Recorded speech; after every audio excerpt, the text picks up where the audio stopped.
Yo, what's up, guys? Welcome into Stack and Dubs. I'm your host, Chris Chinn. I guess it's another rock bottom for the Warriors. Lose to a previously 8-win Toronto Raptors. No Kuminga, no Draymond, but no excuses. A game we should have won, and for the most part, just looked basically as equal talent-wise as the Raptors. If that's blew a 9-point lead in the fourth quarter. Same issues offensively, trying to score in the clutch, just nothing outside of Steph Curry. And, if Steph Curry is also not making shots, where do you turn to for offense? Wiggins had a couple little isolation plays, missed a 5-footer, missed an open three. Buddy Hield missed an open three. I mean, sure, those shots go down. It's maybe a different story, but it's just the same. It's the same recipe as all season long. Just no one that you can consistently go to outside of Steph in the clutch. Thought maybe Dennis Schroeder could be that, but he has just not been good since coming over from the Nets. And yeah, he's given us a little extra ball handling and some stability at the position, but it has been nowhere near the offensive boost that we had hoped for. Buddy Hield was especially bad in this one, as he has been for I don't even know how long. But I hate to say that all those previous teams Buddy played on, who said you're gonna love him for 10 games and then not afterwards, were right. We're not even going to get into the Buddy problem. The bigger problem is there is just no secondary or tertiary, which would be third, scoring on this team. Moving on, that's all I'm going to say about this game. What we've learned, and I think you guys would probably agree with me, is that this team is just they've played themselves out of contention. I mean, they're so far past just one move or even two moves away. I mean, you could say, hey, we're gonna add, this like a Vucevic piece or even a Cam Johnson piece, or we're gonna trade some chips for a Jimmy Butler. I guess the move isn't there, and more importantly, the move doesn't make the Warriors any better than a 5 or 6 seed in the West. The team is not winning at all, and we're here for championships. In the words of my good friend Ricky Bobby, if you're not first, you're last. And well, the Warriors are basically last, and they're pretty literally last as well. But my point is that there isn't really a move to make at this point in time. The trade deadline is what's today, the 14th, so we got 3 weeks.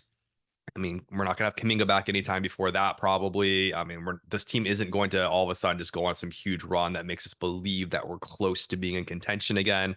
It's something we said at the beginning of the season where, if they could find themselves at, call it, what would it be, 25 and 15 at the midway point, then hey, now you can maybe make one or two kind of supplementary moves, or even push your chips all in and just make that move that puts you way over the top for a star.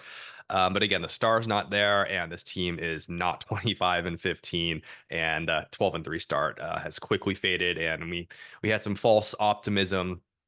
Team was playing great at that point, but I think we've seen enough to know that that was just lightning in a bottle. That's not who this team is.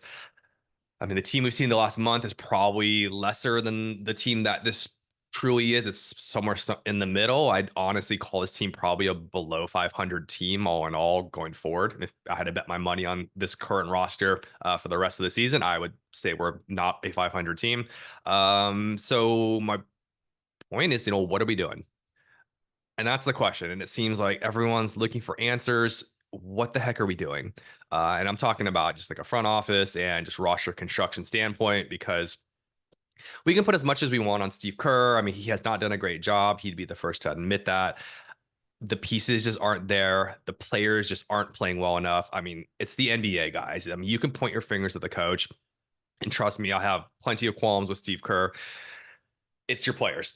You have to have the players. You have to have the talent. The coach manages the culture. He manages the rotations. Yes, but it's the NBA. It's all about your talent, especially top end talent.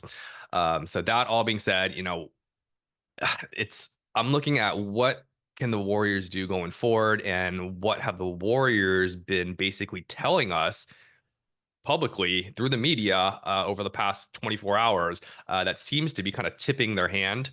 And as we're talking poker terms here about tipping your hand, the options are you fold or you go all in, right? It's as simple as that. There are some middle moves to be made, but at some point you have to make the decision: are you folding or are you going all in? And the Warriors play tells me that they're folding.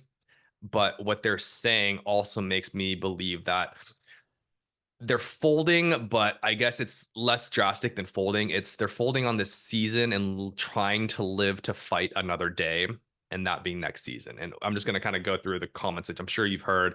The first one a couple of days ago, Draymond Green talked about how he, Steve, Kerr, and Steph are all aligned that they do not want to mortgage the future. What that means, you can read between the lines. I mean, obviously, we're talking picks, and I would think you're talking young players, right? You're probably talking Kuminga. I mean, if his only point was, hey, we don't want to trade Jonathan Kuminga, sure, that's fine. I can get along with that. I think you guys, we can argue back and forth whether when's the time, if ever, to trade Kuminga. It sounds like right now is not the time because it doesn't put you over the top. So sure, don't mortgage the future with Kuminga. But does that also mean, hey, don't trade a first round pick for Vucevic? Does that mean don't trade your picks at all? Like what does that mean? Steve Kerr kind of gives you a little more clarity on it. He says it would be irresponsible to jeopardize the future to basically take a wild stab at something, right? So at this point, you would be taking a wild stab for all the points that we talked about. Steph Curry, his after the game just said, basically desperate trades or desperate moves that deplete the future. There's a responsibility to keep the franchise in a good place long term. And if there was a situation that made sense for our team, we'd know about it. And when I first heard these comments, I'm like, wow, this team's giving up. And I was emotional about it. And I was like, wow, I mean, in the long run, Steph Curry's almost 37 years old. Like, can you just give up on a season at this point? Like, how much more Steph do we have? Like, I mean, what's the plan here? I mean, we're just gonna wait until he's 38 years old and try to make another run at it. But honestly, that might be the best course of action. And I'm going to kind of outline basically the what we can do here. And I hate to admit it, but at this point, the Warriors have played themselves out of making a move to really go all in. I've been saying it all season, go all in. It's Steph Curry's final window. You might only have 2 years left of him, hopefully 3 years. He's already been starting to show glimpses of, hey, maybe he can't carry a team as an alpha scorer on every night or even most nights. I'm not going to have that conversation now because he has been playing better. And I do believe that he can still be at least a 1B scorer and probably still the alpha scorer if you put the right team around him on a championship contender. But can we afford to throw in one more year? I mean, our hands are kind of tied because this team is not it. So here's kind of the options, right? Is number one, you can overpay for a star. I mean, right now, Jimmy Butler's just there. Um, Zion Williamson is there available. I mean, Zach LaVine is there. You could just say, hey, we're going to eat the contract. This is the one move that we're going to be able to make. We're going to maybe have to send Kuminga and or Wiggins out in any of those respective trades. We're going to have to send picks in those trades. And lastly, whoever you're taking on, that salary is basically just handcuffing you for, that's the move you're making for the next 2-3 years and you're done. And I think we've all realized that at this point, that just doesn't make sense to go all in as badly as the Warriors need a second star. And that is the biggest problem. None of those players put us over the top. This team has played themselves out of even worth considering. Hey, does adding Zion to this team, even if it was just for picks and some ancillary matching salary, does that even put us over the top? Even if he was healthy, I don't think it does. I think that's maybe a fourth or fifth seed in the West if everything pans out perfectly. And Zion learns to not eat everything in sight and he doesn't go to In-N-Out Burger in California here or whatnot. Anyways, so option one doesn't seem to be an option right now. It is not an option right now. Option two is what I've and most people have been clamoring for, and that's kind of like that middle ground to give ourselves a chance at a playoff run this year. It would be trying to get a Vucevic, for a pick. It'd probably have to just be a first round pick either in the next 2 years, which those picks are looking more and more valuable as we lose more games. It would be trying to go get Cam Johnson, which also would cost you at least a first. And I mean, it sounded like the Nets wanted Kuminga, so we don't want to do that. But essentially, giving up your first round picks to obtain somebody, which I'm okay with, but these players are going to be $20 million. I think in these cases, closer to $25 million. And then it's the same situation where you're basically handcuffed against the apron. Like, this is the move you're making. Whatever salary you're sending back, that is the salary filler that you would have available to make a bigger move in the offseason. And while it's not impossible, you're pretty much giving yourself a very slim route to acquiring a potential star who does open up in the summer. Like, I think you get Vucevic, who has, I think, 2 more years on his contract. That's $22 million more. You still have to pay Kuminga in the offseason. That's going to be at least $30 million more. And then you still have, Wiggins, $27 million, Draymond's $27 million, $30 million, and Curry's huge contract, which is $55-60 million. I mean, you're already way over the cap, and that is your team going forward. So you can't, unless you're going to sign and trade Kuminga, or move some of these other pieces.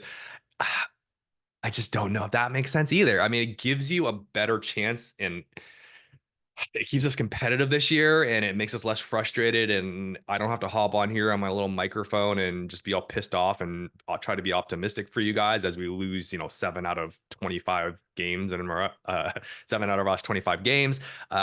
In the short term, it feels like, okay, it gives us a fighting chance at this season. And, if nothing else, makes Steph Curry a little happier. But it seems like the team is aligned on, let's just not make a move that handcuffs us or ties our hands unless we know it's the right move. And that's been the way it's been for the last several years. It's why we didn't get Pascal Siakam. It's why we didn't use the expiring contract of even Kelly Oubre or Chris Paul last year. It's just why we didn't. I don't know about marketing, but we didn't offer more for marketing. I don't know what it would have actually taken for marketing, but if it was Kuminga, Pajemski, and a whole bunch of picks, and the Jazz said they would do that, I mean, we didn't pull the trigger. So who knows what it would have been. But for whatever reason, the Warriors have just waited and waited to cash in their chips. And I can understand that no trade really seemed like a no-brainer outside of maybe a Paul George trade, which, as Anthony Slater also mentioned, that was more of the Clippers holding that up than anything else. The Warriors did want to make that move. But look at Paul George. He's probably one of the worst contracts in the league right now. He's been playing terribly on a max contract, and that would have been your one move. Markkanen is not playing that well. The Jazz have been terrible. That might have not, been the only move you have. So the optimist in me says, at least we still have one move to make. We still have one bullet in the chamber. We still got one match in the box. But man, that bullet is looking weaker and weaker. It's looking like a little BB at this point, where the value of it is going down. The options are getting slim, and you are just praying that in the offseason, if you hold on to most of your picks and don't really you don't give up any ones, you can make a small move. You don't trade Kuminga or any players. You're hoping that somebody wants not a free agent, but a trade wants to get to, or some team wants to deal with the Warriors. The player fits, right? We know we need to stretch 5. We need some size. We need another scorer, ball handler. That player has to fit. It has to be, basically we have one move to make, and we have no idea which player is going to be available for that, if there's a player at all. You're hoping that somebody wants to make one last run with the Warriors, like a LeBron James or a Kevin Durant. And no, those are really the only moves that make sense. Like, you're not going to get it. Giannis isn't going to come here at this point. You're not going to get like an Anthony Edwards or a Jokic or any of those top players. Maybe Paul George gets moved. I don't think like a guy like Embiid probably wouldn't move, and that's a ton of money. So I guess my point is the Warriors are pretty stuck and crap out of options, except for continuing. If you're going to throw a Hail Mary, there's different ways you can throw this Hail Mary. Again, the option one would be to throw the Hail Mary now, knowing that you are overpaying, and you go try to get Jimmy Butler and just hope that something clicks. It's throwing a half measure Hail Mary, which could end up being your last play anyways, and just adding a Vucevic or a Cam Johnson, which doesn't put you over the top. or you just sit, you wait, and you hope that somebody wants to come play with Steph Curry and chase a ring and the pieces fit. Um, yeah, short of that, I mean that really is the last prayer. So I guess we are living on a prayer, but at least we still have that one bullet left, if that. And that's pretty much I think what as I thought this whole thing through a little bit more, and I got past the anger of saying, wow, this team is just quitting on this season. Like Draymond, you're just talking out of your butt right now and saying, oh, let's just keep on holding on to everybody. And, what's the plan? My initial thought again was, then what are we doing? We're just going to sit here in 10th, 11th place for the next 5 years and never make a move. I mean, that's the one thing that can't happen. And it seems closer and closer to happening is just not making a move, right? Every day that goes by, Steph Curry, Draymond, Kerr get a day older. Steph Curry gets a day older. The rest don't really matter. And, you're running out of more moves to make. You're just sliding back out of the playoff picture. And the day that Steph Curry retires and this team is a Jonathan Kuminga, Pajemski, Moody, and TJD, and whatever late lottery picks that we end up spending later on, that team's not competitive. I mean, you're still hopeful to get to 11th place at that point. And quite frankly, look at the West. Look, I mean, outside even the Celtics and the Cavs who are really good for the next few years, the Thunder are just going to be, they have as much young and draft assets and just young talent as it gets. I mean, they're only going to get much better, as are the Spurs with Wembanyama, and Luka Doncic with the Mavs. I mean, the Grizzlies are young with Ja and Jaren Jackson. The Rockets are up and coming and doing great. Like you're not catching and passing any of these teams, 3 years down the road when Steph Curry's out of the league. Jonathan Kuminga, even if he becomes an all-star, even if he becomes a superstar, he's not leading this team anywhere past any of those squads without a whole bunch of luck coming into play. So, I mean, at this point, you're going to need a lot of luck. It's about a matter of timing on when you want to just finally push the chips in. For those that play poker, you're sitting on, not you had your stack of chips and you're just waiting to go, and you're waiting to go all in. You're folding. You have a chance to go all in with ace king. You wait to live another day for something better. And then you have a chance to go in with pocket jacks. Oh, you're going to wait a little later. Now your stack's getting low. And, at some point you have to make that push in. And it's like, okay, well, now if I get a pocket fives or, jack 10 suited, maybe now is the time I got to go all in because it's now or never. That's where the Warriors have basically gotten themselves into, where they're just running low stacked, running out of options. The clock is ticking and the move is just not there. So, hey, maybe the dealer is going to throw us a pair of kings. And, like I said, a Kevin Durant's just going to want out and say, hey, let's go back to the Warriors. There you go. That's the best hope. But at least the Warriors are going to try to position themselves to be available for that to happen. You make a move now, that can't even happen. So I guess preach patience. That's all I can say. I mean, at least Steph Curry has signed off on it. If Steph Curry's okay with it, then I think the rest of us have to be. As much as I'd like to just go and start winning games now, all that matters is, keep Steph a warrior, keep Steph healthy, and give Steph a chance as long as possible. And realistically, I think Steph, give him 2 more years of at least being able to lead a team as a 1B scorer. And now if you somehow get a superstar, that team maybe next year, maybe 2 years from now has a chance.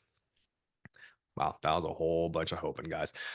All right, well, hopefully you're probably gonna be upset about all this take, as am I, but I think that's probably the best course forward. Let me know what you guys think in the comments, the chat. I mean, again, there is no right answer, guys. There's no fix. As much as everyone wants to say, don't do this, don't do that. I agree. We shouldn't do anything. They're all bad moves, but at some point you got to get lucky. So let me know what makes the most sense to push that hand push your chips to the middle, and how good a hand we would need to eventually do that. Okay, deep breath. Until then, we'll talk next time. I have not even looked at the schedule. It's just, I don't even care right now. The next game just doesn't really seem to matter that much. Let's just take a deep breath and try to move forward. All right. Thanks for tuning in, guys. Don't forget, hit that like, subscribe. I'm Chris Chinn.